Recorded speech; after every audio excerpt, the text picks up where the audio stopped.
Rolls Royce car ಅಂದ್ರೆ ನಿಮ್ಗೆ ಗೊತ್ತೇ ಐತ್ರಿ, ಅದ್ರ ಗತ್ತೇನು ಗಮ್ಮತ್ತೇನು ಅಂತ ಹೇಳಿ. ಸ್ವತಂತ್ರ ಪೂರ್ವದಲ್ಲೇ ಒಬ್ರು ದೇಸಾಯಿ ವನತನದವರು ಕಾಶಿಬಾಯಿ ಗೌಡತಿ ಅನ್ನೋರು ಆ ರೋಲ್ಸ್ ರಾಯ್ಸ್ ಕಾರ್ನ ಖರೀದಿ ಮಾಡ್ತಾರ್ರಿ. ಆವಾಗ ಕರ್ನಾಟಕದಲ್ಲಿ ಬೇರೆ ಎಲ್ಲೂ ಇರಲ್ರಿ, ಅದು ಕೂಡ ಮೈಸೂರು ಮಹಾರಾಜರ ಕಡೆ ಮಾತ್ರ ಒಂದು ರೋಲ್ಸ್ ರಾಯ್ಸ್ ಕಾರ್ ಇರುತ್ತ. ಅದನ್ನ ಬಿಟ್ರೆ ಮತ್ತೆ ನಮ್ಮ ಕಾಶಿಬಾಯಿ ಗೌಡತಿ ಅವ್ರ ಕಡೆನೇ ಇರೋದು. ಆ ಒಂದು ರೋಲ್ಸ್ ರಾಯ್ಸ್ ಕಾರನ್ನ 1942ರ ಟೈಮ್ ಒಳಗ ಬ್ರಿಟಿಷ್ ಅಧಿಕಾರಿ ಕಲ್ಕತ್ತಾದಿಂದ ಬಿಜಾಪುರಕ್ಕೆ ಬರ್ತಿರ್ತಾರ.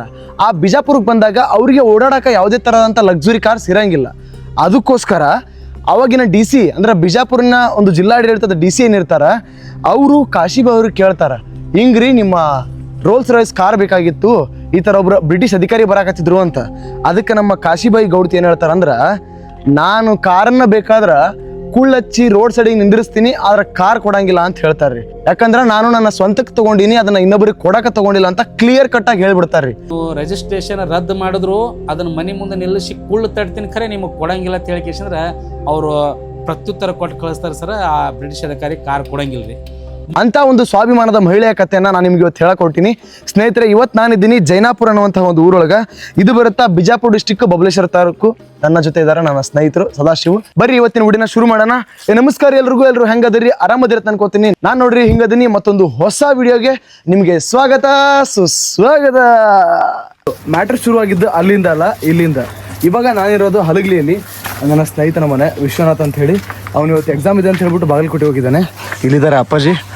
ಅಪ್ಪಾಜಿ ಥ್ಯಾಂಕ್ ಯು, ಧನ್ಯವಾದಗಳು. ಬರ್ದೇನೆ ರೀ. ಹಾಯ್. ಹಾಂ, ಓಕೆ. ಇಲ್ಲಿದ್ದಾನೆ ನನ್ನ ಸ್ನೇಹಿತ ಸದು ಅಂತ ಹೇಳಿ.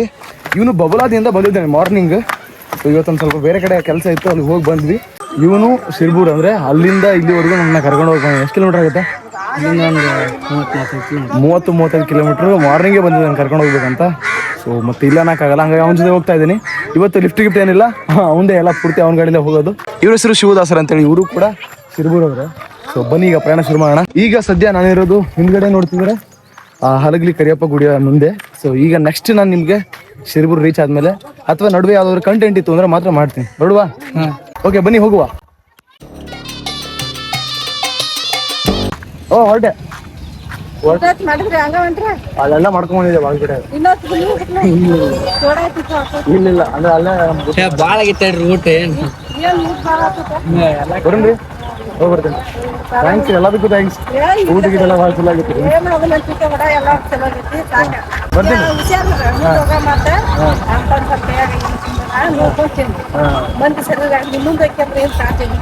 ಹೌದೌದು.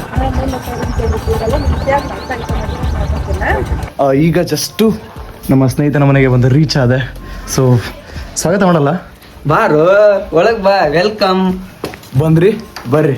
ಒಂದು ಜಸ್ಟ್ ರೀಚ್ ಆದ ರೀ. ಮತ್ತೇನಿಲ್ಲ, ಬ್ಯಾಗ್ನ ಇಟ್ಟು ಫ್ರೆಶ್ ಅಪ್ ಆಗೋದು ಅಷ್ಟೇ. ಅದಾದ ಮತ್ತೆ ಮುಂದಿನ ಕೆಲಸ. ಮರುದಿನ ನಾನು ಸದು ನಿಮ್ಮನ್ನ ಕಾಶಿಬಾಯಿ ಅವರು ಇದ್ದಂತಹ ಜಾಗ, ಅವರು ಆಡಳಿತ ಮಾಡಿದಂತಹ ಜಾಗ, ಅವರ ವಾಡೆಗೆ ಕರ್ಕೊಂಡು ಹೋಗ್ಬೇಕು ಅಂತ ಪ್ರಯಾಣವನ್ನ ಶುರು ಮಾಡಿದ್ವಿ. ಸಾಯಂಕಾಲ ಆದ್ರಿಂದ ಮಳೆ ಬರುವಂತಹ ಎಲ್ಲ ಸಂಭವಗಳು ಇದ್ವು. ಪ್ರಾಣಿಗಳು, ಹಕ್ಕಿಗಳು, ಜಾನುವಾರುಗಳು ಮನೆ ಸೇರುವಂಥ ಸಮಯ. ಆ ಸಮಯದಲ್ಲಿ ನಾವು ಮನೆಯನ್ನ ಬಿಟ್ಟು ಹೊರಗಡೆ ಒಂದು ಜಾಗವನ್ನ ಎಕ್ಸ್ಪ್ಲೋರ್ ಮಾಡಕ್ಕೆ ಹೊರಟಿದ್ವಿ. ಈಗ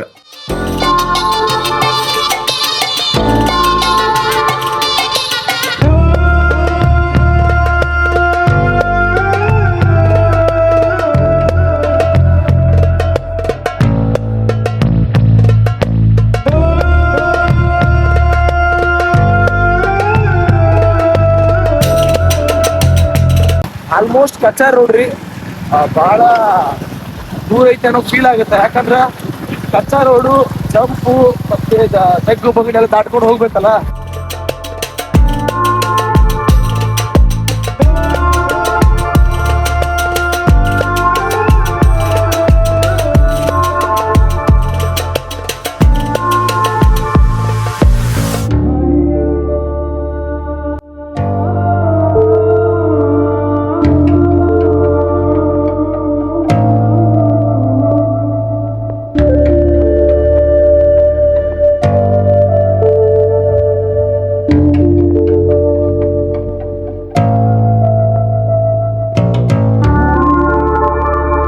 ನಾವೇನು ಈಗ ನಿಮ್ಗೆ ಹೇಳಕತ್ತೀವಲ್ಲ, ಅವರಿಗೆ ಸಂಬಂಧಪಟ್ಟಂಥವ್ರು, ಅವರ ವಂಶಸ್ಥರು ಈಗ ಇರುವಂತಹ ಮನೆ ರೀ ಇದು.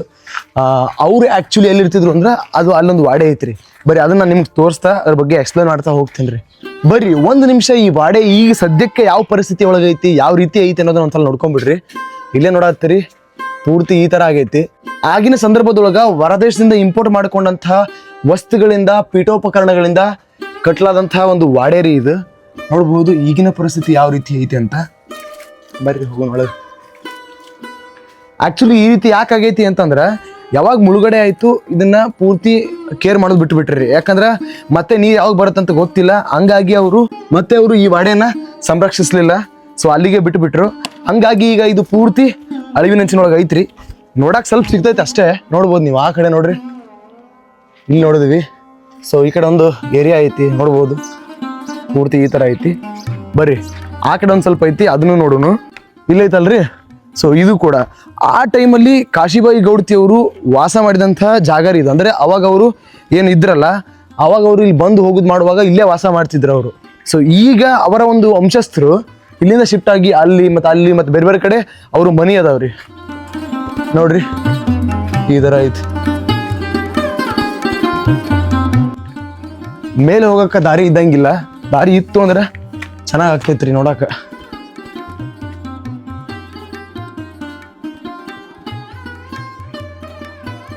ಅಗರ್ಭ ಶ್ರೀಮಂತರಾದಂತಹ ಕಾಶಿಬಾಯಿ ಗೌಡತಿ ದೇಸಾಯಿ ಅವ್ರ ಬಗ್ಗೆ ಹೇಳಬೇಕು ಅಂತಂದ್ರೆ ಅವರು ಬಾಗಲಕೋಟೆ ಜಿಲ್ಲೆ ಬೀಳಿಗಿ ತಾಲೂಕು ಸೊನ್ನ ಗ್ರಾಮದವ್ರಿ. ಅವ್ರನ್ನ ಮದುವೆ ಮಾಡಿಬಿಟ್ಟು ಈಗ ನಾವೇನು ನಿಂತೀವಿ ಈ ಜಾಗ ಜೈನಾಪುರ ಇದು ಊರು. ಇದು ಬಿಜಾಪುರ ತಾಲೂಕು ಜೈನಾಪುರ.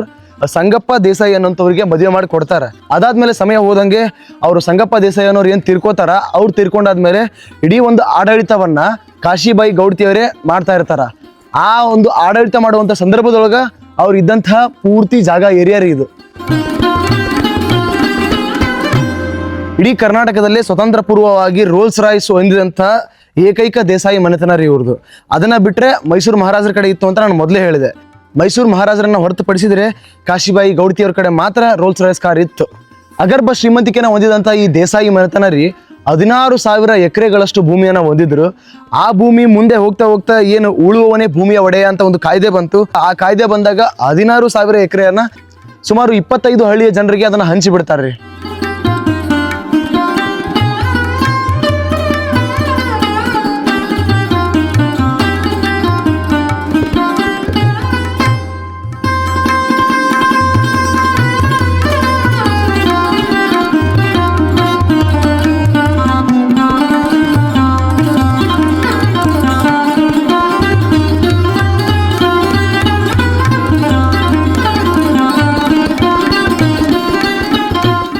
ವಿಚಾರ ಏನಂದ್ರಿ, ಕಾಶಿಬಾಯಿ ಗೌಡತಿ ದೇಸಾಯಿ ಅವರ ಒಂದು ಹೆಸರು ಏನು ಯಾವಾಗ ಪೂರ್ತಿ ಬಹಳ ಪ್ರಚಾರ ಆಗುತ್ತಂದ್ರೆ 1942 ಟೈಮ್ ಒಳಗೆ ಪೂರ್ತಿ ನಿಮ್ಗೆ ಗೊತ್ತಿದ್ದ ಹಾಗೆ ಸ್ವತಂತ್ರ ಹೋರಾಟದ ಒಂದು ಪೀಕ್ ಲೆವೆಲ್ ರೀ ಅದು. ಆ ಟೈಮ್ ಒಳಗೆ ಬ್ರಿಟಿಷ್ ಅಧಿಕಾರಿಗೆ ನಾನು ಕಾರ್ ಕೊಡಂಗಿಲ್ಲ, ಬೇಕಾದ್ರೆ ಅದನ್ನ ಕುಳ್ಳಚ್ಚಿ ನಿಂದ್ರಿಸ್ತೀನಿ ಅನ್ನುವಂಥ ಮಾತಿದೆಯಲ್ರಿ. ಸ್ವಾತಂತ್ರ್ಯಕ್ಕೆ ಅಂದ್ರೆ ಬ್ರಿಟಿಷರನ್ನ ಮೊದಲು ತೊಲಗಿಸ್ಬೇಕು ಇಲ್ಲಿಂದ ಅನ್ನುವಂಥ ಒಂದು ಸ್ವಾಭಿಮಾನದ ಮಾತದು. ಬ್ರಿಟಿಷರು ಭಾರತವನ್ನು ಬಿಟ್ಟು ತೊಲಗಬೇಕು, ಅವರಿಗೆ ನಮ್ಮ ವಸ್ತುಗಳನ್ನು ಬಳಸುವಂಥ ಯೋಗ್ಯತೆಗಳು ಇಲ್ಲ, ಅವರು ನಮ್ಮ ಗಾಡಿಯೊಳಗೆ ಕುಂದ್ರುವಂಥ ಯೋಗ್ಯತೆ ಅವ್ರಿಗೆ ಇಲ್ಲ ಅನ್ನುವಂಥ ಮಾತನ್ನ ಅವರು ಮತ್ತೆ ಮತ್ತೆ ಹೇಳ್ತಿರ್ತಾರಂತ್ರಿ. ಇಲ್ಲೊಂದಿಷ್ಟು ಊರಿನ ಹಿರಿಯರನ್ನ ಕೇಳಿದೆ. ಸೊ ಅವರು ಪೂರ್ತಿ ಮಾಹಿತಿ ನಮ್ಗೆ ಅಷ್ಟು ಗೊತ್ತಿಲ್ಲ. ನೀವು ಒಂದು ಕಡೆ ಹೊಸ ಜೈನಪುರ ಅಂತಿದೆ, ಅಲ್ಲಿ ಹೋಗ್ರಿ, ಅಲ್ಲೊಬ್ರು ನಿಮಗೆ ಸರ್ ಇದ್ದಾರೆ. ಕಾಶಿಬಾಯಿ ಅವ್ರದ ಒಂದು ಸ್ಕೂಲೇ ಇದೆ ಅಂತ್ರಿ, ಕಾಶಿಬಾಯಿ ಅವ್ರ ಸ್ಕೂಲ್ ಅಂತ ಇದೆ ಅಂತ. ಅಲ್ಲಿ ಹೋದ್ರೆ ಒಬ್ರು ಸರ್ ಇದಾರಂತೆ, ಅವ್ರು ಹೆಚ್ಚಿನ ಮಾಹಿತಿ ಕೊಡ್ತೇವೆ ಅಂತ ಹೇಳಿದ್ದಾರೆ. ಸೊ ನಾನು ಎಷ್ಟು ಹೇಳಿದೆ ಅದಕ್ಕಿಂತ ಹೆಚ್ಚಿನ ಮಾಹಿತಿ ಸಿಗ್ಬೋದು ಅಲ್ಲಿ. ಬರೀ ಅಲ್ಲಿ ಹೋಗೋನು. ಲಾಸ್ಟ್ ಒಂದು ವ್ಯೂ ನೋಡ್ಕೊಂಡ್ಬಿಡ್ರಿ. ಈ ಥರ ಐತಿ. ಸೊ ಅವ್ರ ವಂಶಸ್ಥರು ಇರುವಂಥ ಮನೆ ಈಗ ಅಲ್ಲೈತಿ, ನೋಡ್ಬೋದು ನೀವು. ಫಸ್ಟಿಗೆ ನೋಡಿದ್ರಿ. ಸೊ ಈ ಕಡೆ ಎಲ್ಲ ಅವ್ರು ಮೊದಲು ಇದ್ದು ಆಡಳಿತ ಮಾಡಿದಂತಹ ಜಾಗ ಇದು, ಹೌದಿಲ್ರಿ ಅಣ್ಣ? ಬರ್ರಿ ಈಗ ಹೊಸ ಜೈನಾಪುರಕ್ಕೆ ಹೋಗೋಣ, ನೋಡೋಣ. ಹಾಂ ಬರ್ತೀವ್ರಿ. ಜಸ್ಟ್ ಇಮ್ಯಾಜಿನ್ ಮಾಡ್ಕೊಳ್ರಿ, ಆ ಟೈಮ್ ಒಳಗ ಕಾಶಿಬಾಯಿ ಗೌಡತಿಯವರು ಬಿಜಾಪುರದಿಂದ ಅಂದ್ರೆ 1930 ನಂತರ ನನಗೆ ಗೊತ್ತಿದ್ದ ಮಟ್ಟಿಗೆ 1930 ನಂತರ ಅವರು ಬಿಜಾಪುರಲ್ಲಿ ಒಂದು ವಾಡೆ ಐತ್ರಿ, ಅಲ್ಲಿ ಇರ್ತಾರಂತ. ಬಿಜಾಪುರದಿಂದ ಪ್ರತಿ ಸಲನೂ ಬಂದಾಗ ಅವರು ಆ ರೋಲ್ಸ್ ರಾಯ್ಸ್ ಕಾರನ್ನೇ ತೊಗೊಂಡು ಇಲ್ಲಿ ಬರ್ತಿದ್ರಂತ ಪ್ರತಿ ಸಲ ಬಂದಾಗ. ಸೊ ಅದು ಏನಾಗುತ್ತೆ ಅಂದ್ರೆ ಆ ರೋಲ್ಸ್ ರಾಯ್ಸ್ ಕಾರನ್ನ ಕೊಡಲ್ಲ ಅಂತ ಯಾವಾಗ ಹೇಳ್ತಾರೆ ಕಾಶಿಬಾಯಿ ಗೌಡತಿ ಅವರು, ಹೇಳಿದ ತಕ್ಷಣ ಬ್ರಿಟಿಷ್ ಏನ್ ಮಾಡ್ತಾರೆ, ಇಲ್ಲ ಹಂಗಂದ್ರೆ ನಾವು ನಿಮ್ಮ ರೋಡ್ ಲೈಸೆನ್ಸ್ ಅನ್ನ ಕ್ಯಾನ್ಸಲ್ ಮಾಡ್ತೀವಿ ಅಂತ ಹೇಳ್ತಾರೆ. ಫಸ್ಟಿಗೆ ರಿಕ್ವೆಸ್ಟ್ ಮಾಡ್ಕೊಳ್ತಾರ್ರಿ, ಹಿಂಗ್ರಿ ನಮಗೆ ನಿಮ್ ಕಾರ್ ಬೇಕಾಗಿತ್ತು ಅಂತ ಹೇಳ್ತಾರ. ಅದಕ್ಕೂ ಜಗ್ಗಲ್ರಿ, ಕಾಶಿಬಾಯಿ ಗೌಡತಿ ಓಪನ್ ಆಗಿ ಹೇಳ್ತಾರ, ನಾವು ನಿಮ್ಗೆ ನಮ್ಮ ಕಾರನ್ನ ಕೊಡಂಗಿಲ್ಲ, ಯಾಕಂದ್ರೆ ಅದು ನಮ್ಮದು, ನಮ್ಮ ಸ್ವಂತದ್ದು, ನಮಗೋಸ್ಕರ ಬಳಕೆ ಮಾಡ್ಕೊಳಕ್ ತಗೊಂಡಿರೋದು, ಅದನ್ನ ಯಾಕೆ ನಾವು ನಿಮ್ಗೆ ಕೊಡಬೇಕು, ಕೊಡಂಗಿಲ್ಲ ಅಂತ ಹೇಳ್ತಾರ ಅವ್ರು. ಅದಾದ್ಮೇಲೆ ಮತ್ತೊಂದ್ಸಲ ಏನಾಗುತ್ತೆ, ಆಮೇಲೆ ಅವ್ರು ಡೈರೆಕ್ಟ್ ಆಗಿ ಹೇಳ್ತಾರೆ, ನಾವು ನಿಮ್ಮ ರೋಡ್ ಲೈಸೆನ್ಸ್ ಅನ್ನ ಕ್ಯಾನ್ಸಲ್ ಮಾಡ್ತೀವಿ ಅಂತ ಹೇಳ್ತಾರೆ. ರೋಡ್ ಲೈಸೆನ್ಸ್ ಅನ್ನ ಕ್ಯಾನ್ಸಲ್ ಮಾಡ್ತೀವಿ ಅಂತ ಹೇಳಿದಾಗ ಅವ್ರೇನ್ ಹೇಳ್ತಾರೆ ಅಂದ್ರೆ, ಕ್ಯಾನ್ಸಲ್ ಮಾಡ್ರಿ, ನಾನು ಅದನ್ನ ರೋಡ್ ಸೈಡ್ ಕುಳ್ಳಚ್ಚಿ ನಿಂದ್ರಿಸಾರ ಅಂತ. ಎಂತ ಹಠ ಅಲ್ರಿ, ನನಗ ಒಂಥರ ಮೈ ರೋಮಾಂಚನ ಆಗೈತ್ರಿ. ಯಾಕಂದ್ರ ಎಂಥ ಸ್ವಾಭಿಮಾನದ ಪ್ರಶ್ನೆ ಹೇಳ್ರಿ. ನಮ್ಮ ಭಾರತೀಯರಾಗಿ ಸ್ವಾಭಿಮಾನವನ್ನ ಎತ್ತಿ ತೋರಿಸಿದಂತಹ ಮಹಿಳೆ, ಅದು ಕೂಡ ಸ್ವತಂತ್ರ ಪೂರ್ವದಲ್ಲಿ 1942 ಇನ್ನೇನು ಸ್ವತಂತ್ರ ಇನ್ನೇನು ಸಿಗಬೇಕಾ 1947 ಸಿಗುತ್ತೆ ನಿಮ್ಗೆ ಗೊತ್ತಿದ್ದ ಹಾಗೆ. ಅದಾದ್ಮೇಲೆ ಕಾಶಿಬಾಯಿ ಗೌಡ್ತಿ ಅವರು 1957 ಟೈಮ್ ಒಳಗ ತೀರ್ಕೊಂತಾರ್ರಿ. ಅದಾದ್ಮೇಲೆ ಮತ್ತೆ ಕುಟುಂಬದೊಳಗ ಒಂದ್ ಸ್ವಲ್ಪ ಆಸ್ತಿ ವಿಚಾರವಾಗಿ ಒಂದಿಷ್ಟು ಸಣ್ಣ ಪುಟ್ಟ ವಿವಾದಗಳಾಗ್ತವ.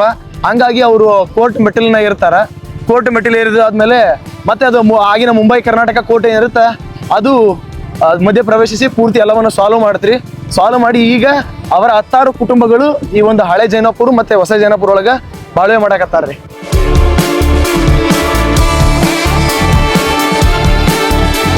ನಿಮ್ಗೆಲ್ಲ ಗೊತ್ತೇ ಐತ್ರಿ, ಹಾವೇರಿ ಡಿಸ್ಟಿಕ್ ಒಳಗ ಕಡ್ಲಿಮಟ್ಟಿ ಕಾಶಿಬಾಯಿ ಇದೊಂದು ಕತಿ ಬರುತ್ತಲ್ಲ, ಕಡ್ಲಿಮಟ್ಟಿಯ ಕಾಶಿಬಾಯಿಯ ಅದೊಂದು ಬೇರೆನೇ ಕತ್ತಿ. ಅದು ಕೂಡ ಒಂದು ಪತಿವ್ರತ ಮಹಿಳೆಯ ಹೆಮ್ಮೆಯ ಕತೆ ರೀ. ಅದೇ ರೀತಿ ಇದು ಒಬ್ಬ ಸಾಹುಕಾರ ಶ್ರೀಮಂತ ಮಹಿಳೆಯ ಸ್ವಾಭಿಮಾನ, ಹಠ, ಆಗಿನ ಸಂದರ್ಭದಲ್ಲಿ ಇವರ ಒಂದು ಸ್ವಾಭಿಮಾನ ಹೆಂಗಿತ್ತು ಅನ್ನೋದನ್ನ ತೋರಿಸುವಂತ ಕತೆ ರೀ.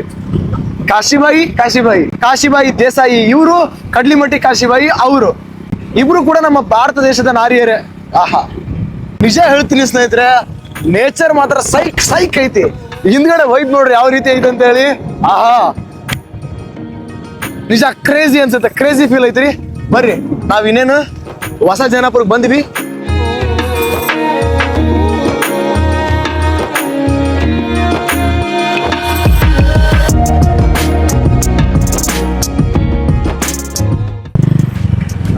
ಹೆಂಗೈತೆ ವಾತಾವರಣ? ಹೆಂಗೈತೆ? ಭಾರಿ ಕ್ರೇಜಿ ಐತ್ರಿ ವಾತಾವರಣ. ಮೆಲ್ಟ್ ಆಗ್ಬಿಟ್ಟಿವಿ ನಾವು ಅದ್ರ ಜೊತೆ. ಓಕೆ ಸ್ನೇಹಿತರೆ, ನಾವೀಗ ಬಂದ್ವಿ ಸ್ಕೂಲ್ಗೆ. ನೋಡ್ರಿ ಅಲ್ಲಿ Shrimati Kashibai Sangappa Desai new public school Jainapura ಅಂತೇಳಿ ಸ್ಕೂಲ್ಗಳಿಗೆ ಹೆಸರಿಡ್ತಾರಂದ್ರೆ ಅರ್ಥ ಮಾಡ್ಕೊಬಿಡ್ರಿ ಎಂಥ ಗ್ರೇಟ್ ವ್ಯಕ್ತಿ ಇರ್ಬೋದು ಅಂತ ಹೇಳಿ. ಅವರೇ ನೋಡ್ರಿ ಸ್ನೇಹಿತರೆ, ಶ್ರೀಮತಿ ಕಾಶಿಬಾಯಿ ಅವರು. ಸ್ನೇಹಿತರೆ ನೋಡ್ತಾ ಇದ್ರಲ್ವಾ, ಇಲ್ಲಿ ಆ ಪ್ರೋಸ್ ಅಲ್ಲಿ ನೋಡ್ಬೋದು ನೀವು 7th one ಇದೆಯಲ್ವಾ, the women who did us proud ಅಂತ ಹೇಳ್ಬಿಟ್ಟು ಕಾಶಿಬಾಯಿ ಅವ್ರ ಬಗ್ಗೆ 2010ರಲ್ಲೇ ಒಂದು ಪಾಠವನ್ನ ಹಾಕಿದ್ರಂತೆ. ಅದನ್ನ ನಮ್ಗೆ ಈಗ ಸರ್ ತೋರಿಸಿದ್ರು. ಸರ್ ನಮಸ್ಕಾರ ರೀ. ನಮಸ್ತೆ ಸರ್, ನನ್ನ ಹೆಸರು ಸದಾಶಿವ ಉರುಗೆ ಅಂತ ಸರ್. ಹಾಂ ಸರ್. ನಾನು ಈ ಸಂಸ್ಥೆಯ ಸಂಸ್ಥಾಪಕ ಕಾರ್ಯದರ್ಶಿ ಆಗಿದ್ದೀನಿ ಸರ್. ಈ ಸಂಸ್ಥೆಗೆ ಅಶ್ವಿನಿ ಕುಮಾರ್ ದೇಸಾಯಿ ಅಂತ ಹೇಳಿ ಒಬ್ಬರು ಅಧ್ಯಕ್ಷರಾದ ಸರ್. ಅವರೇ ನನಗೆಲ್ಲ ಸ್ಕೂಲ್ ಮಾಡಿಕೊಟ್ಟರು. ಇನ್ನೊಬ್ರು ಗೌರವಾಧ್ಯಕ್ಷರಾಗಿ ಶ್ರೀ ಹನುಮಂತ ಚೋಳಪ್ಗೋಳ ಕಾಕಾರತ್ ಒಬ್ರು ಅದಾರ ಸರ್. ಅವ್ರು ಇಲ್ಲಿ ನಮ್ಮ ಸ್ಕೂಲ್ ಓಪನ್ ಮಾಡಿ ಕೊಟ್ಟಿದ್ದು ಸರ್. ನನಗೆ ಕಾಶಿಬಾಯಿ ದೇಸಾಯಿ ಅವ್ರ ಬಗ್ಗೆ ಒಂದ್ ಸ್ವಲ್ಪ ತಿಳ್ಕೊಂಡಿದ್ದೀನಿ ಸರ್ ನಾನು. ಹಾಂ ಸರ್. ವಿವರವಾಗಿ ತಿಳ್ಕೊಳ್ಬೇಕು ಅಂತ ನಿಮ್ಮ ಹತ್ರ ಬಂದು ಈಗ ಅವರ ಇತಿಹಾಸ, ಅವರು ಹೇಗಿದ್ರು, ಸೊ ಅವ್ರ ಬಗ್ಗೆ ತಿಳ್ಕೊಳ್ಬೇಕು ಅನ್ನೋ ಕಾರಣಕ್ಕೆ ನಿಮ್ಮ ಹತ್ರ ಬಂದೆ. ಅವ್ರ ಬಗ್ಗೆ ನಿಮಗೆ ಅಷ್ಟು ಗೊತ್ತು ಸರ, ಹಂಚ್ಕೊಳ್ರಿ ಸರ್. ಸರಿ ಸರ. ನಿಮ್ಗೆ ಮೊದಲನೇದಾಗಿ ಸಕಲ ಜೈನಾಪುರ ಗ್ರಾಮಸ್ಥರ ಪರವಾಗಿ ನಮ್ಮ ಊರಿಗೆ ಮತ್ತು ಕಾಶಿಬಾಯಿ ಸಂಗಪ್ಪ ದೇಸಾಯಿ ಅಮ್ಮವ್ರ ಈ ಪ್ರೌಢಶಾಲೆಗೆ ಮುರಳಿ ಸರ್ ತಮ್ಗೆ ಆತ್ಮೀಯವಾದ ಸ್ವಾಗತವನ್ನು ಕೋರ್ತಾ ಇದ್ದೀನಿ ರೀ. ಕಾಶಿಬಾಯಿ ಅಮ್ಮವ್ರ ಬಗ್ಗೆ ಸ್ವಲ್ಪ ಹೇಳಿದ್ರೆ ಆಗಲಿಕ್ಕಿಲ್ಲ. ಅವ್ರದ್ದೊಂದು ದೊಡ್ಡ ಇತಿಹಾಸನೇ ಇದೆ. ನನಗೆ ಗೊತ್ತಿದ್ದು ಅಂತಂದ್ರೆ ನಮ್ಮ ಊರಿನವರೇ ಆದಂಥ ಶ್ರೀಯುತ ವಿಜಯ್ ಕುಮಾರ್ ಶೇಖದಾರ್ ಸರ್ ಅವರು ನಮ್ಮ ದೇಶಗತಿ ಮನೆತನದ ಬಗ್ಗೆನೇ 25 ಹಳ್ಳಿಗಳ ದೇಸಾಯಿ ಮನೆತನದ ಬಗ್ಗೆನೇ ಸ್ಟಡಿ ಮಾಡಿ PhD ಪಡೆದುಕೊಂಡಂಥ ಒಂದು ಡ್ರಾಫ್ಟ್ ನನಗೆ ಅವರು ದೈವಾಧೀನರಾಗುವಂಥ ಮುಂಚೆನೇ ನನಗೆ ಒದಗಿಸಿ ಕೊಟ್ಟಿದ್ದಾರೆ. ಅವ್ರಿಗೆ ಸರ್ಗೆ ಧನ್ಯವಾದ ಹೇಳೋಂದ್ರೆ ಅದರಲ್ಲಿ ಇದ್ದಂಥ ಮಾಹಿತಿ ಸ್ವಲ್ಪ ತಮ್ಮ ಜೊತೆಗೆ ಹಂಚ್ಕೊಳ್ಳೋಕೆ ಇಷ್ಟಪಡ್ತೀನಿ ಸರ್. ಕಾಶಿಬಾಯಿ ಅಮ್ಮವರ ಕಾಲ ಕ್ರಿಸ್ತ ಶಕ 1890ರಿಂದ 1958 ಅಂತ ಹೇಳಿ ತಿಳಿದು ಬರ್ತದೆ ಸರ್. ಕಾಶಿಬಾಯಿ ಅಮ್ಮನವರು ಮೂಲತಃ ಸೊನ್ನದ ಶ್ರೀ ಬಸಪ್ಪ ದೇಸಾಯಿ ಹಾಗೂ ರುಕ್ಮಾಬಾಯಿ ಅವರ ಮಗಳಾಗಿ ಜನಿಸ್ತಾರೆ ಸರ್. ಇಲ್ಲಿ ನಮ್ಮ ಜೈನಾಪುರದ ಶ್ರೀಯುತ ಸಂಗಪ್ಪ ದೇಸಾಯಿ ಅವರ ಮೊದಲನೇ ಹೆಂಡತಿ, ಅವ್ರ ಹೆಸರು ಪಾರ್ವತಿಬಾಯಿ ಅಂತ ಸರ್. ಅವರು ಚಿಕ್ಕ ವಯಸ್ಸಿನಲ್ಲಿ ತೀರ್ಕೊಂಡಾಗ ಸೊನ್ನದ ಮನೆತನದವರು ಈ ಕಾಶಿಬಾಯಿ ಅಮ್ಮವರಿಗೆ ತಂದು ಮರು ಮದುವೆ ಮಾಡ್ತಾರೆ ಸರ್. ಅಂದ್ರೆ ಸಂಗಪ್ಪ ಅವ್ರಿಗೆ ಎರಡನೇ ಹೆಂಡತಿಯಾಗಿ ನಮ್ಮ ಕಾಶಿಬಾಯಿ ಅಮ್ಮರವರು ಇಲ್ಲಿ ಜೈನಾಪುರಕ್ಕೆ ಬರ್ತಾರೆ. ಮೂಲತಃ ಇವರು ಸೊನ್ನದವರು ಸರ್. ತಂದೆ ಹೆಸರು ಬಸಪ್ಪ ಮತ್ತು ತಾಯಿ ಹೆಸರು ರುಕ್ಮಾಬಾಯಿ ಅಂತ ಸರ್. ಇವ್ರು ಬಂದ ಒಂದೇ ವರ್ಷದಲ್ಲಿ ಒಂದು ಗಂಡು ಮಗು ಜನಿಸ್ತೈತ್ರಿ. ಅದು ಸ್ವಲ್ಪ ಏನೋ ಪ್ರಾಬ್ಲಮ್ ಆಗಿ ಮರಣ ಹೊಂದಿದ ತಕ್ಷಣ ಮತ್ತೆ ಮರನೇ ವರ್ಷದಲ್ಲಿ ನೆಕ್ಸ್ಟ್ ವರ್ಷದಲ್ಲಿ ಮತ್ತೊಂದು ಗಂಡು ಮಗು ಜನ್ಮ ತಳೆದ್ರೆ ಅದು ಅಲ್ಪಾಯುಷ್ಯ ಆದ್ರಿಂದ ಅದು ಕೂಡ ಮರಣ ಹೊಂತೈತಿ ಸರ್. ಅದು ಆದ ಬಳಿಕ ಕಾಶಿಬಾಯಿ ಅಮ್ಮನವರು ಒಂಥರ ಮಾನಸಿಕವಾಗಿ ಕುಗ್ಗದಂಥ ಸಂದರ್ಭದಲ್ಲಿ ಮುಂದೆ ಅವರ ಪತಿಯವರಾದಂಥ ಶ್ರೀಯುತ ಸಂಗಪ್ಪ ದೇಸಾಯಿ ಅವರು ಕೂಡ 1920ರಲ್ಲಿ ತೀರ್ಕೊಂಡು ಹೋಗ್ತಾರೆ ಸರ. ಸಂಗಪ್ಪ ದೇಸಾಯಿ ಅವರು ತೀರ್ಕೊಂಡ ನಂತರದಲ್ಲಿ ಕಾಶಿಬಾಯಿ ಅಮ್ಮವರಿಗೆ ದೊಡ್ಡ ಒಂದು ಮುಗುಲ್ ಹರದ ಹೆಗಲ ಮೇಲೆ ಬಿದ್ದಂಗೆ ಆಯ್ತು ಅಂತ ಅರ್ತಾರೆ ಸರ್. ಆ ರೀತಿಯಾಗಿ ಇಡೀ ದೇಸಾಯಿ ಮನೆತನದ 25 ಹಳ್ಳಿಯ ದೇಸಾಯಿ ಮನೆತನದ ಜವಾಬ್ದಾರಿನೇ ಕಾಶಿಬಾಯಿ ಅಮ್ಮವರ ಮೇಲೆ ಬಿದ್ದಾಗ ಅದನ್ನ ಆಡಳಿತ ನಡೆಸ್ಕೊಂಡು ಹೋಗೋದು ಅತ್ಯಂತ ದೊಡ್ಡ ಜವಾಬ್ದಾರಿ ಕೆಲಸನೇ, ಅಷ್ಟೇ ಕಠಿಣವಾದಂತ ಕೆಲಸನೇ ಸರ್ ಅದು. ಅದನ್ನ ಕಾಶಿಬಾಯಿ ಅಮ್ಮನವರು 7ನೇ ತರಗತಿ ವಿದ್ಯಾಭ್ಯಾಸ ಮಾಡಿದ್ರು ಕೂಡ ದೇಸಾಯಿ ಮನೆತನದಲ್ಲಿ ಬೆಳೆದಿದ್ರಿಂದ ಅವರಿಗೆ ವ್ಯಾವಹಾರಿಕ ಕೌಶಲ ಮತ್ತು ಸದೃಢ ನಿರ್ಧಾರ ತೆಗೆದುಕೊಳ್ತಕ್ಕಂಥ ಗಟ್ಟಿ ಧೈರ್ಯ ಇದ್ದುದಕ್ಕೆ ಇಡೀ ದೇಸಾಯಿ ಮನೆತನದ ಆಡಳಿತವನ್ನ ತಾವೇ ನಿಭಾಯಿಸ್ಲಿಕ್ಕೆ ಸ್ಟಾರ್ಟ್ ಮಾಡ್ತಾರೆ ಸರ್. ಇದನ್ನ 25 ಹಳೆಯ ಕಂದಾಯ ವಸೂಲಿ ಮಾಡೋ ಹಕ್ಕು ಇವ್ರಿಗೆ ಇರ್ತೈತಿ. ಅದನ್ನ ಇವರ ಮನೆತನದಲ್ಲಿ ವಿವಿಧ ಶ್ರೇಣಿಯ ಸಿಬ್ಬಂದಿ ವರ್ಗ ಇರ್ತಾರೆ ಸರ್. ಅವ್ರು ಯಾರಂತಂದ್ರ ಸೇಕದಾರ, ಗುಮಾಸ್ತೆ, ಕುಲಕರ್ಣಿ, ಆಮೇಲೆ ಮುಲ್ಕಿ, ದಳವಾಯಿ, ಹುದ್ದಾರ, ವಾಲಿಕಾರ, ಹೀಗೆ ವಿವಿಧ ಶ್ರೇಣಿಯ ಸಿಬ್ಬಂದಿಗಳು ಇರ್ತಾರೆ ಸರ್. ಅವ್ರಿಗೆಲ್ಲಾನು ಕೆಲವೊಂದು ಜವಾಬ್ದಾರಿ ವಹಿಸಿಕೊಟ್ಟ 25 ಹಳ್ಳಿಯ ದೇಸಾಯಿ ಮನೆತನದ ಆಡಳಿತವನ್ನು ಇವರೇ ಸಮರ್ಥವಾಗಿ ನಿಭಾಯಿಸಿ ಅತ್ಯಂತ ಸಬಲವಾದಂಥ ಆಡಳಿತವನ್ನು ನಡೆಸ್ಕೊಂಡು ಹೋಗೋದರಲ್ಲಿ ಗಟ್ಟಿ ಮಹಿಳೆಯಾಗಿ ಎಲ್ಲರೂ ಸುತ್ತು ಹಳ್ಳಿಯ ಜನರೆಲ್ಲರೂ ಇವ್ರ ಕಡೆ ಗಮನ ಹರಿಸುವ ನಿಟ್ಟಿನಲ್ಲಿ ಆಡಳಿತವನ್ನು ಕೊಡ್ಲಿಕ್ಕೆ ಪ್ರಾರಂಭ ಮಾಡ್ತಾರೆ ಸರ್ ಇವರು, ನಮ್ಮ ಕಾಶಿಬಾಯಿ ಅಮ್ಮನವ್ರಿ. ಮುಂದೆ ಈ ಆಡಳಿತ ಹಂಗ ಮುಂದುವರೆದಂಗ ಇವ್ರ ಗಮನ ಸ್ವಲ್ಪ ಬಿಜಾಪುರ ಜಿಲ್ಲಾ ಕೇಂದ್ರದ ಕಡೆಗೆ ಗಮನ ಸೆಳೀತಿದ್ರಿ. ಅಲ್ಲಿ ಮುಂದೆ ಕಾಶಿಬಾಯಿ ಅಮ್ಮವರು ಬಿಜಾಪುರ ಜಿಲ್ಲಾ ಕಡೆ ಹೋಗಿ ಅಲ್ಲಿ ಒಂದು 20 ಅಂಗಡಿಯ ಮುಂಗಟ್ಟುಗಳನ್ನ ಖರೀದಿ ಮಾಡ್ತಾರೆ ಸರ್. ಹಾ ರೀ, ಮೇನ್ ಅದೇನು ಗಾಂಧಿ ಚೌಕಿನ ಏರಿಯಾ ಐತಲ್ಲ ಸರ್, ಅದೆಲ್ಲವೂ ಕೂಡ ನಮ್ಮ ಕಾಶಿಬಾಯಿ ಅಮ್ಮರಿಗೆ ಖರೀದಿ ಮಾಡಿದ್ವಿ ಸರ್ ಅವಾಗ. Centre of the city Bijapur ಜಿಲ್ಲೆಯ ಕೇಂದ್ರ ಭಾಗದಲ್ಲಿ ಏನು ಏರಿಯಾ ಬರ್ತೈತಲ್ರಿ, ಮತ್ತೆ ಇನ್ನೊಂದು ಸ್ವಲ್ಪ ಆಡಳಿತ ವಿಸ್ತರಿಸಬೇಕನ್ನೋ ದೃಷ್ಟಿಯಿಂದ ಅಲ್ಲಿ ಕೇಂದ್ರ ಭಾಗದಲ್ಲಿ 6 ಎಕರೆ ಜಮೀನನ್ನು ಖರೀದಿ ಮಾಡ್ತಾರೆ ಸರ್. ಆ ಕಾಲದಲ್ಲಿ ಸ್ಟೇಷನ್ ರೋಡ್ಗೆ ಇದ್ದಂತ ಗುಡು ಸಾಬನ ಬಂಗ್ಲೆ ಮತ್ತು ಸಿಟಿ ಹಾಸ್ಪಿಟಲ್ ಅಂತ ಹೇಳಿ ಅತ್ಯಂತ ಪ್ರಾಚೀನ ಬೃಹತ್ ಬಂಗ್ಲೆಗಳು ಸರ್. ಅವು ಎರಡೂ ಕೂಡ ಇವ್ರು ನಮ್ಮ ಕಾಶಿಬಾಯಿ ಅಮ್ಮನವರೇ ಖರೀದಿ ಮಾಡ್ತಾರೆ ಸರ್. ಆದಿಲ್ ಶೇ ಬೃಹತ್ ಬಾವಿ ಕೂಡ ಇವ್ರ ಹೆಸರಿಗೆ ಹಾಕೋತಾರೆ ಸರ್ ಮುಂದೆ.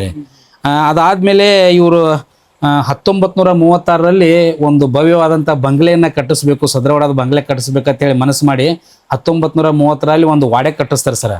ಅದು ಬಿಜಾಪುರಲ್ಲಿ ಬರೀ ಕಲ್ಲ ಗಚ್ಚಿನಲ್ಲಿ ಅತ್ಯಂತ ಗಟ್ಟಿಮುಟ್ಟಾದಂಥ ಬಂಗ್ಲೆನ ಕಟ್ಟಿಸ್ತಾರ. ಆ ಬಂಗ್ಲೆಗೆ ಒಂದು ಹೆಸರು ಇಡ್ತಾರೆ sir. This Lakshmi Nivas was built by Shrimati Kashibai Sangappa Sawai Desai, Inamdar of Jainapur ಹೇಳಿ ಅದ್ರ ಮೇಲೆ ಹೆಸರು ಬರ್ಸಿರ್ತಾರೆ ಸರ್. ಅದು ನಾನು ನೋಡಿದ್ದೀನಿ ಸರ್ ಇಲ್ಲಿ ಬಂದ್ ಬಳಕು. ಅದು ನಮ್ಮ ಕುಮಾರ್ ದೇಸಾಯಿ ಅವರ ಪಾಲಿಗೆ ಬಂದದಕ್ಕದ ಈಗ ಜಸ್ಟ್ ಒಂದು ರೀಸೆಂಟ್ ಆಗಿ ಒಂದು 4-5 ವರ್ಷದಲ್ಲಿ ಅದೊಂದು ಕಮರ್ಷಿಯಲ್ ಕಾಂಪ್ಲೆಕ್ಸ್ ಮಾಡಿ ಮಾರ್ಪಡಿಸಿದ್ದಾರೆ ಸರ್. ಆ ಬಂಗ್ಲೆ ಕಾಶಿಬಾಯಿ ಅಮ್ಮವರು ಬಂಗ್ಲೆ ಕಟ್ಟಿದ್ದು ನಾನು ನೋಡಿದ್ರಿ. ಅದ್ರ ಮೇನ್ ಫಸ್ಟ್ ಎಂಟ್ರೆನ್ಸ್ ಅಲ್ಲಿ ಅದನ್ನ ಬರ್ದಿರಿ sir. This Lakshmi Nivas was built by Kashibai Sangappa Sawai Desai, Inamdar of Jainapur ಅಂತ ಬರ್ಸಿದ್ ಸರ್. ಅದು ಯಾವ ರೀತಿ ಕಟ್ಟಡ ಅಂತಂದ್ರೆ ಸರ್ ಒಂದು ಸ್ವಲ್ಪ ಹೇಳ್ತೀನಿ ಎಷ್ಟು ಬಂದೋಬಸ್ತಾಗಿ ಕಟ್ಟಿದ್ರು ಅಂತಂದ್ರೆ, ನಮ್ಮ ಕುಮಾರ್ ದೇಸಾಯಿ ಅವರು ಅದನ್ನ ನಂದಿ ಫ್ಯಾಕ್ಟ್ರಿ ಅಧ್ಯಕ್ಷರಿದಾರಲ್ಲ ಸರ್ ಈಗ ಕುಮಾರ್ ದೇಸಾಯಿ ಅಂತೇಳಿ, ಅವ್ರು ಅದನ್ನ ಕೆಡವಿ ಕಾಂಪ್ಲೆಕ್ಸ್ ಮಾಡ್ಬೇಕನ್ನೋ ದೃಷ್ಟಿಯಿಂದ ಟೆಂಡರ್ ಕೊಟ್ಟಿದ್ರು ಸರ್. ಅದು ಟೆಂಡರ್ ಹಿಡ್ದವ ಇದೇನು ಒಂದು 4-5 ದಿನದಾಗ ಹಾಕತ್ತೇಳಿ ಒಂದು 2-3 ಲಕ್ಷ ರೂಪಾಯಿ ಹಿಡಿದಿದ್ದು ಸರ್. ಅದನ್ನ ಬರೀ ಕೆಡವಾಕ 3-4 ತಿಂಗಳು ತೊಗೊಂಡು ಸರ್ 7-7.5 ಲಕ್ಷ ರೂಪಾಯಿ ಬರೀ ಲೇಬರ್ ಚಾರ್ಜ್ ಐತೆ ಸರ್. ಅದು ಅಷ್ಟು ಬಂದೋಬಸ್ತಾದಂಥ ಕಟ್ಟಡ ಕಟ್ಟಿದ್ರಿ ಸರ್ ಅವರು. ಅದನ್ನ ಕೆಡವಲಿಕ್ಕೆ 1-1.5 ತಿಂಗಳು ಟೈಮ್ ತೊಗೊಂಡು 7-7 ಲಕ್ಷ ಬರೀ ಅದ್ರ ಲೇಬರ್ ಚಾರ್ಜ್ ಆಗಿದೆ ಸರ್. ನಮ್ಮ ದೇಸಾಯಿ ಅವ್ರು ಎಂಥ ದೊಡ್ಡ ಮನುಷ್ಯರು ಅಂತಂದ್ರೆ ಮೊದಲು ಮಾತಾಡೋದು ನಾ ಹೆಚ್ಚಿಗೆ ಕೊಡಲ್ಲ ಅಂತ ಅಲ್ಲಿಲ್ಲ ಸರ್. ನಮ್ಮ ಕುಮಾರ್ ದೇಸಾಯಿ ಅಂತಂದ್ರೆ ಇಲ್ಲಿ ನಮ್ಮ ಭಾಗಕ್ಕೆ ಎಲ್ಲರಿಗೂ ಒಂದು ಸ್ವಲ್ಪ ದೇವ ಸಮಾನ ರೀ ಸರ್. ಅವರು ಅರ್ಧ 1 ರೂಪಾಯಿ ತಿಂದ್ರೆ ಇನ್ನ ಕೈಲಾಗದಷ್ಟು ಮಂದಿ ಸಹಾಯ ಮಾಡ್ತಾರೆ ಕರೆ. ಅವ್ರು ನಮ್ಗಂತೂ ಅವರು ದೇವ್ರ ಸಮಾನ ಅಂತ ತಿಳ್ಕೊಂಡ್ರಿ ಸರ್. ಅವ್ರು ಎಷ್ಟು ಲೇಬರ್ ಚಾರ್ಜ್ ಆಗಿದೆ ಮತ್ತೆ ಅದನ್ನ ಎಕ್ಸ್ಟ್ರಾ ಕೈಲಿ ಕೊಟ್ಟು ಅವ್ರಿಗೆ ಸಮಾಧಾನ ಮಾಡಿ ಕಳಿಸಿದ್ರು ಸರ್. ಅಂತ ಭದ್ರವಾದಂತ ಬಂಗ್ಲೆ ಸರ್ ಅದು ಅವಾಗ. ಓಕೆ, 7 ಲಕ್ಷ ರೂಪಾಯಿ ಬರೀ ಎಕ್ಸ್ಟ್ರಾ ಬರೀ ಕಟ್ಟಡ ಕೆಡವಲಿಕ್ಕೆ ಖರ್ಚಾಗಿದ್ದು ಸರ್. ಕೆಡವಕ್ಕೋಸ್ಕರ ಅಂದ್ರೆ ಎಷ್ಟು ಬಂದೋಬಸ್ತ್ ಇರಬಾರ್ದ್ರಿ. ಹಾ ಸರ್. ಅದನ್ನ ಕೆಡವಾಗ ನನಗೂ ಒಂದ್ ಸ್ವಲ್ಪ ಹಾಳೆ ಆಯ್ತು ಸರ್. ನಮ್ಮ ಕಾಶಿಬಾಯಿ ಅಮ್ಮನವ್ರ ಬಂಗ್ಲೆ ಇದೆ ಒಂದ್ ಸ್ವಲ್ಪ ಆದ್ರೆ ಅದೊಂದು ದೊಡ್ಡ ಅಲ್ಲಿ ಸದ್ಯ ಗೆಜ್ಜಿ ಕರಿಯರ್ ಅಂತೇಳಿ ಒಂದು ಟ್ಯೂಷನ್ ಕ್ಲಾಸ್ ನಡೀತಾ ಇದೆ ಸರ್. ಹಲವಾರು ಒಳ್ಳೆ ಚಟುವಟಿಕೆಗಳು ನಮ್ಮ ದಣಿಯರ ಅನು ಮಾಡಿ ಕೊಟ್ಟಿದ್ದಾರೆ ಸರ್. ಮುಂದೆ ಕಾರಿನ ಹಿಸ್ಟ್ರಿಗೆ ಬರೋದ್ರಾಗಿ ಅದೊಂದು ನಮ್ಮ ಕರ್ನಾಟಕ ರಾಜ್ಯದಲ್ಲೇ ಗಮನ ಸೆಳೀತಕ್ಕಂಥ ಕೆಲಸ ನಮ್ಮ ಕಾಶಿಬಾಯಿ ಅಮ್ಮವ್ರು ಮಾಡಿದ್ರು ಸರ್. 1936ನೇ ಸರಿಸುಮಾರಿನಲ್ಲಿ ಸರ್ ಮೈಸೂರಿನ ಮಹಾರಾಜರಿಗೆ ಬಿಟ್ಟರೆ ಈ ಕಾರನ್ನು ಪಡೆದುಕೊಳ್ಳುವಂಥ ಭಾಗ್ಯ ನಮ್ಮ ಜೈನಾಪುರ ದೇಸಾಯಿ ಮನೆತನಕ್ಕೆ ಒದಗಿ ಬಂದಿವಿ ಸರ್. ಯಾಕಂತಂದ್ರೆ ಅದು ಇಂಗ್ಲೆಂಡಿನ ಕಂಪ್ನಿ ಸರ್, ಅದು ರೋಲ್ಸ್ ರಾಯ್ಸ್ ಕಂಪ್ನಿ. ಆ ಕಂಪ್ನಿಯವ್ರು ಏನು ಮಾಡ್ತಿರಂದ್ರೆ ಕಾರಿನ ಹಣ ಮುಂಗಡ ಕಟ್ಸ್ಕೊಂಡು 1 ತಿಂಗಳ 1-2 ತಿಂಗಳವರೆಗೂ ಆ ಮನೆತನದ ಸ್ಟಡಿ ಮಾಡ್ತಿದ್ದಾನೆ ಸರ್. ಅಂದ್ರೆ ಈ ನಮ್ಮ ಕಂಪ್ನಿ ಕಾರ್ ಹತ್ಲಕ್ಕೆ ಅವ್ರಿಗೆ ಯೋಗ್ಯತೆ ಐತೋ ಇಲ್ಲ ಅಂಥೇಳಿ ಅದನ್ನು ಮೈಸೂರು ಮಹಾರಾಜರಿಗೆ ಬಿಟ್ಟು ನೆಕ್ಸ್ಟ್ ಅದನ್ನು ಕೊಟ್ಟಿದ್ದು ನಮ್ಮ ಕಾಶಿಬಾಯಿ ಅಮ್ಮವ್ರಿಗೆ ಸರ್. 2ನೇ ಕಾರ್ ನಮ್ದರಿ. ಈ ಉತ್ತರ ಕರ್ನಾಟಕ ಭಾಗಕ್ಕೆ ಈ ನೆಕ್ಸ್ಟ್ ಬಂದದಂತಂದ್ರೆ ಗುಲ್ಬರ್ಗಾದ ಸರ್ದೇಸಾಯಿ ಅವರು ಒಂದು ತೊಗೊಂಬಂದ್ರೆ ಅಂತೇಳಿ ಮುಂದೆ ಬರ್ತೈತಿ ಸರ್. ಅದು 1936 ಸುಮಾರಾಗಿ ಮೈಸೂರ ಮಹಾರಾಜರ ನಂತರ ಆ ರೋಲ್ಸ್ ರಾಯ್ಸ್ ಕಂಪ್ನಿಯವರು ಇವ್ರ ಘನತೆ ಗೌರವನ ಅಳೆದು ನೋಡಿ ದೇಸಾಯಿ ಮನೆತನಕ್ಕೆ ಇದು ಕೊಡ್ಲಿಕ್ಕೆ ಯೋಗ್ಯ ಅಂತೇಳಿ 1-1.5 ತಿಂಗಳಿಗೆ ಅದನ್ನ ಕಾರ್ ರಾಲ್ಸ್ ರಾಯ್ಸ್ ಕಾರನ್ನ ನಮ್ಮ ದೇಸಾಯಿ ಮರಿಗೆ ಕೊಡ್ತಾರೆ ಸರ್. ಅದು ಮುಂದೆ ನಮ್ಮ ಬಿಜಾಪುರ ಜಿಲ್ಲಾಕ್ಕೆ ಬ್ರಿಟಿಷ್ ಅಧಿಕಾರಿ ಒಬ್ರು ವಿಸಿಟ್ ಮಾಡೋ ಟೈಮ್ದಾಗ ನಮ್ಮ ಕಲೆಕ್ಟರ್ ಸಾಹೇಬರು ನಮ್ಮ ಕಾಶಿಬಾಯಿ ಅಮ್ಮವ್ರಿಗೆ ಕೇಳ್ತಾರೆ ಸರ್ ಅದು ಕಾರ ಅಡ್ಡಾಳ ಕೊಡು ಅಂತೇಳಿ. ಅವಾಗ ನಮ್ಮ ಕಾಶಿಬಾಯಿ ಅಮ್ಮವರು ಅದು ನನ್ನ ಸ್ವಂತ ಕುಟುಂಬದ ಬಳಕೆಗೆ ತಂದಿದ್ದೀನಿ, ಅದು ಆ ಬ್ರಿಟಿಷ್ ನಾಯಿಗೆ ಅದು ಕುನ್ನಿಗೆ ಕೂತ್ ಅಡ್ಡಾಡಿ ನನ್ನ ಕಾರ್ ಹೊಲಸು ಮಾಡ್ಕೊಳಕ್ಕೆ ನಾನು ಕೊಡಂಗಿಲ್ಲ, ಹೋಗಂತೇಳಿ ಹೊಳೆ ಕಳಿಸ್ತಾರೆ. ಅವಾಗ ಅವರು ಕಲೆಕ್ಟರ್ ವಾಪಸ್ ನೀವು ಕಾರ್ ಕೊಡಲಿಲ್ಲ ಅಂತಂದ್ರೆ ನಿಮ್ಮ ಕಾರಿನ ರಿಜಿಸ್ಟ್ರೇಷನನ್ನು ರದ್ದು ಮಾಡ್ತೀನಿ, ರೋಡ್ ಮೇಲೆ ಅಡ್ಡಾಡ್ಲಾರಂಗೆ ಮಾಡ್ತೀನಿ ಅಂತೇಳಿ ಎಚ್ಚರಿಕೆ ಕೊಡ್ತಾರೆ ರೀ. ಅವಾಗ ಕಾಶಿಬಾಯಿ ಅಮ್ಮವರು ದಿಟ್ಟ ಮಹಿಳೆರಿ ಎದೆ ಗುಂದಲಾರೆ ನೀವು ರಿಜಿಸ್ಟ್ರೇಷನ್ ರದ್ದು ಮಾಡಿದ್ರು ಅದನ್ನ ಮನೆ ಮುಂದೆ ನಿಲ್ಲಿಸಿ ಕುಳ್ಳು ತಡ್ತೀನಿ ಖರೆ ನಿಮಗೆ ಕೊಡಂಗಿಲ್ಲ ಅಂತ ಹೇಳಿಕೆಂದ್ರೆ ಅವರು ಪ್ರತ್ಯುತ್ತರ ಕೊಟ್ಟು ಕಳಿಸ್ತಾರೆ ಸರ್. ಆ ಬ್ರಿಟಿಷ್ ಅಧಿಕಾರಿ ಕಾರ್ ಕೊಡಂಗಿಲ್ಲ ರೀ. ಮುಂದೆ ಅವರ ಡಿಸ್ಟಿಕ್ ಕಲೆಕ್ಟರ್ ನಮ್ಮ ಕಾಶಿಬಾಯಿ ಅಮ್ಮನವರ ಕಾರ್ ರಿಜಿಸ್ಟ್ರೇಷನ್ ರದ್ದು ಮಾಡ್ತಾರೆ. ರದ್ದು ಮಾಡಿದ ನಂತರ ಅವರು ಮನೆ ಮುಂದೆ ಒಂದು ಮೂಲೆಯಾಗಿ ನಿಲ್ಲಿಸಿ ಕುಳ್ಳು ಹಚ್ತಾರೆ ಸರ್. ಅದಕ್ಕೆ ಕುಳ್ಳು ಹಚ್ಚಿದ ಮೇಲೆ ನಮ್ಮ ದೇಶಕ್ಕೆ ಸ್ವಾತಂತ್ರ್ಯ 1947ಕ್ಕೆ ಸಿಕ್ಕ ಮೇಲೆ ಸರ್ ಹಲವಾರು ನಮ್ಮ ಊರಿನ ಹಿರಿಯರು ಅಲ್ಲಿ ಜಿಲ್ಲಾ ಮಟ್ಟದಲ್ಲಿದ್ದಂಥ ಹಿರಿಯರು ಅಮ್ಮರವ್ರು ಇಂಥ ಕಾಸ್ಟ್ಲಿ ಕಾರ ಐಷಾರಾಮಿ ಕಾರ ಇದನ್ನು ಸ್ವತಂತ್ರ ಸಿಕ್ಕ ಮೇಲೆ ಈಗ ನಮ್ಗೆ ಹಕ್ಕು ಐತಿ ತೊಗೊಂಡು ಹೊರಗೆ ತೆಗೇನ್ರಿ ಅಂತೇಳಿ ಹೋದಾಕರಾಗ ಕಾಶಿಬಾಯಿ ಅಮ್ಮನವ್ರು ಒಂದು ಮಾತು ಹೇಳ್ತಾರಂತ ಸರ, ನಾನು ಮಾತು ಕೊಟ್ಟಿದ್ದು ಕುಳ್ಳು ಹಚ್ತೀನಿ ಹೊಳ್ಳಿ ಯೂಸ್ ಮಾಡಲ್ಲ ಅಂತ, ಸ್ವತಂತ್ರ ಸಿಕ್ಕ ಬಳಕು ನಾನು ಆ ಮಾತು ಪಾಲಿಸ್ತೀನಿ, ಅದು ಅಲ್ಲೇ ಇರಲಿ, ನಾನು ಆ ಕಾರ್ ಬಳಸಂಗಿಲ್ಲ ಅಂತೇಳಿ ಎಷ್ಟೋ ವರ್ಷ ಅದನ್ನು ಅಲ್ಲೇ ಇತ್ತು ಸರ್. ಅದು ಸ್ವತಂತ್ರ ಸಿಕ್ಕ ಬಳಕು ಆ ಕಾರ ಎಷ್ಟೋ ಜನ ನೋಡ್ಯಾರ ಸರ್ ಅದನ್ನು ಕುಳ್ಳು ಹಚ್ಚಿ ಇಟ್ಟದ್ದು. ಅವ್ರು ಕೊಟ್ಟಿರೋ ಮಾತಿಗೆ ತಪ್ಪಂಗಿಲ್ಲ. ಆ ಮಾತು ನನಗೆ ಇಷ್ಟ ಆಗಿ ಸರ. ಅವರ ಕಾಶಿಬಾಯಿ ಅಮ್ಮರ ಹೆಸರು ಮೇಲೆ ಇಂಥ ದಿಟ್ಟ ಮಹಿಳೆ ಕೊಟ್ಟ ಮಾತನ್ನ ಹೊಳ್ಳಿ ತಕ್ಕೊಂಡಿಲ್ಲ ಅನ್ನೋ ದೃಷ್ಟಿಯಿಂದ ಅವ್ರ ಹೆಸರು ಮೇಲೆ ನಾನು ಈ ಸ್ಕೂಲನ್ನು ಪ್ರಾರಂಭ ಮಾಡ್ಲಿಕ್ಕೆ ಮನಸ್ಸು ಮಾಡಿದೆ ಸರ್. ಆ ಕಾಶಿಬಾಯಿ ಅಮ್ಮರ ಸ್ವಾಭಿಮಾನ, ದಿಟ್ಟತನ, ಅವರ ಆಡಳಿತದ ವೈಖರಿ ನನಗೆ ಇಷ್ಟ ಆಗಿ ಹತ್ತನಿತ್ಯಕ್ಕೆ ಆ ಕರ್ನಾಟಕ ರಾಜ್ಯ ಸರ್ಕಾರದ ಪಠ್ಯಕ್ರಮದಲ್ಲಿ ನಮ್ಮ ಅರವಿಂದ್ ಸೇಕದಾರ್ ಸರ್ ಏನು PhD ಮಾಡುವಾಗ ಏನು ರೆಡಿ ಮಾಡಿದ್ರಲ್ಲ ಸರ್ ಡ್ರಾಫ್ಟ್, ಆ ಡ್ರಾಫ್ಟ್ ನಂದು ತೆಗೆದುಕೊಂಡು ನಮ್ಮ ಕರ್ನಾಟಕ ರಾಜ್ಯ ಸರ್ಕಾರದವ್ರು ಒಂದು ಒಳ್ಳೆ ಕೆಲಸ ಏನು ಮಾಡಿದಾರೆ ಅಂತಂದ್ರೆ 10ನೇ ತರಗತಿಯ 7ನೇ ಪಾಠದಲ್ಲಿ ನಮ್ಮ ಕಾಶಿಬಾಯಿ ಅಮ್ಮರ ಸ್ಟೋರಿಯನ್ನು ಇಂಟ್ರೊಡಕ್ಷನ್ ಮಾಡಿದಾರೆ ಸರ್. ಆ ಪಾಠದ ಹೆಸರ the women who did us proud. ಆ ಪಾಠವನ್ನು ನಾನು 10th ಹುಡುಗರಿಗೆ ಕಲಿಸುವಾಗ ನನಗೊಂಥರ ಏನೋ ಖುಷಿ, ಊರಿಗೆ ನಾನು ಬಂದಿದ್ದೀನಲ್ಲ, ಇಲ್ಲೇ ಕಾಶಿಬಾಯಿ ಅಮ್ಮರು ಇದ್ರಲ್ಲ, ಇವ್ರ ಹೆಸರು ಮೇಲೆ ಒಂದು ಸ್ಕೂಲ್ ಮಾಡ್ಬೇಕಿನ್ನಂತೇಳಿ ಮುಂದೆ ಅದೊಂದು ಸ್ಟೋರಿ ಬೇರೆ ಇದೆ ಸರ್. ಮತ್ತು ನಮ್ಮ ಶಾಲೆಯಲ್ಲಿ 680 ಮಕ್ಕಳು ವಿದ್ಯಾಭ್ಯಾಸ ಮಾಡ್ಲಕತ್ತಿದ್ದಾರೆ ಸರ್. ಆಮೇಲೆ ಇಲ್ಲಿವರೆಗೂ ನವೋದಯ ಮುರಾರ್ಜಿ ಆದರ್ಶಕ್ಕೆ 480ಕ್ಕಿಂತ ಹೆಚ್ಚು ಮಕ್ಕಳು ಆಯ್ಕೆಯಾಗಿದ್ದಾರೆ ಸರ್. ಈ ವರ್ಷ ನಮ್ಮ SSLC ವಿದ್ಯಾರ್ಥಿಗಳು 98.28 ಹೈಯೆಸ್ಟ್ ನಮ್ಮ ಸಂಸ್ಥೆಯ ವಿದ್ಯಾರ್ಥಿ ಒಬ್ಬ 98.28% ಮಾಡಿ ನಮ್ಮ ಬಬಲೇಶ್ವರ ತಾಲೂಕಿಗೆ 2nd ರ್ಯಾಂಕ್ ಬಂದಿದ್ದಾನೆ ಸರ್ ಅವನು. ಈಗ ನಮ್ಮ ವಸತಿ ಶಾಲೆನೂ ಇದೆ ಸರ್ ನಮ್ಮಲ್ಲಿ. 150 ಮಕ್ಕಳು ನಮ್ಮಲ್ಲಿ ವಿದ್ಯಾಭ್ಯಾಸ ಮಾಡ್ತಿದ್ದಾರೆ. ಒಟ್ಟು 32 ಜನ ಶಿಕ್ಷಕರು ನಮ್ಮ ಸಂಸ್ಥೆಯಲ್ಲಿ ದುಡಿತಿದ್ದಾರೆ. ನಮ್ದೊಂದು ಉದ್ದೇಶ ಏನು ಸರ್ ಅಂದ್ರೆ, ಇದಕ್ಕಿಂತ ಮೊದಲು ನಾನು ಒಂದು ಪಾರ್ಟ್ನರ್ಶಿಪ್ ಅಲ್ಲಿ ಸ್ಕೂಲ್ ಮಾಡಿದ್ದೆ ಸರ್, ಸಂಗಮೇಶ್ವರ ಸ್ಕೂಲ್ ಅಂತೇಳಿ ಒಂದು 4 ಜನ ಪಾರ್ಟ್ನರ್ಶಿಪ್ ಅಲ್ಲಿ ಮಾಡಿದ್ದೆ. ಅದನ್ನು ಉದ್ಘಾಟನೆ ಮಾಡ್ಲಿಕ್ಕೆ ನಡೆದಾಡೋ ದೇವರು ಸಿದ್ದೇಶ್ವರ ಅಪ್ಪಾಜಿಯವರು ಬಂದಿದ್ದೆ ಸರ್. ಅವಾಗ ನಾನೊಂದು ವೇದಿಕೆಯಲ್ಲಿ ಮಾತು ಕೊಟ್ಟಿದ್ದೆ ರೀ, ಈ ಸಂಸ್ಥೆಯನ್ನ ಪ್ರಾರಂಭ ಮಾಡಿ ಯಾವ ರೀತಿಯಾಗಿ ನಮ್ಮ ದೇಸಾಯಿ ಮನೆತನದ ಆಡಳಿತ ಸುತ್ತು 25 ಹಳ್ಳಿಗೆ ಹಂಗ ಒಳಪಟ್ಟಿತ್ತು, ಆ ರೀತಿ 25 ಹಳ್ಳಿಯಿಂದ ಮಕ್ಕಳು ಬಂದು ಜೈನಾಪುರ ಶಾಲೆಯಲ್ಲಿ ಕಲಿಯುವಂಗ ನಾವು ಗುಣಮಟ್ಟದ ಶಿಕ್ಷಣವನ್ನು ನೀಡ್ತೇವೆ ಅಂತ ಹೇಳಿ ಆ ವೇದಿಕೆಯಲ್ಲಿ ಮಾತು ಕೊಟ್ಟಿದೆ ಸರ್. ಈ ಮಿನಿಮಮ್ 25 ಸರ್ ಒಂದು 30 ಹಳ್ಳಿಯಿಂದ ಮಕ್ಕಳು ನಮ್ಮ ಶಾಲೆಯಲ್ಲಿ ಬಂದ ವಿದ್ಯಾಭ್ಯಾಸ ಮಾಡ್ತಿದ್ದಾರೆ ಸರ್. ಮುಂದೆ ಇನ್ನೊಂದು ಸ್ವಲ್ಪ ಹೇಳ್ಬೇಕಂದ್ರೆ ಸರ್, ಇವರು ಕಾಶಿಬಾಯಿ ಅಮ್ಮನವರು 1 ಜನವರಿ 1958ರಲ್ಲಿ ನಿಧನ ಆಗ್ತಾರೆ ಸರ್. ನಿಧನ ಆದ್ಮೇಲೆ ಇದು ಒಟ್ಟು ದೇಶಗತಿಯ ಎಸ್ಟೇಟ್ ಆಡಳಿತ ಒಟ್ಟು ನಮ್ಮ DC ಅವರ ಅಧೀನಕ್ಕೆ ಹೋಗ್ತೈತೆ ಸರ್. ಆಮೇಲೆ ಮುಂದೆ ಇವರ ಮನೆತನಕ್ಕೆ ಸಂಬಂಧಪಟ್ಟವರು ಆ ಎಲ್ಲ ಆಸ್ತಿ ಮೇಲೆ ದಾವೆಯನ್ನು ಹೂಡ್ತಾರೆ ಸರ್. ಅದು ಸುಪ್ರೀಂ ಕೋರ್ಟಲ್ಲಿ ಜಜ್ಮೆಂಟ್ ಆಗಿ 6 ಮಂದಿಗೆ ಅದ ಪಾಲ್ ಹಂಚೋಕತ್ ಸರ್. ಅದು ಡಿವೈಡ್ ಆಗುತ್ತೆ. ಹಾ ಸರ್, ಅದು 6 ಮಂದಿಗೆ ಪಾಲ್ ಹಂಚಿ ಅದರಲ್ಲಿ ಅವಾಗಿನ ಕಾಲಕ್ಕೆ ₹1 ಅಂತಂದ್ರ 16 ಅಣೆ ಅಂತ ಹೇಳಿ ಕನ್ಸಿಡರ್ ಮಾಡ್ತಿರಂತ ಸರ್. ಓ, ₹1ಗೆ 16 ಅಣೆ ಅಂತ ಹೇಳಿ ಕನ್ಸಿಡರ್ ಮಾಡ್ತಿರಂತ ಸರ್.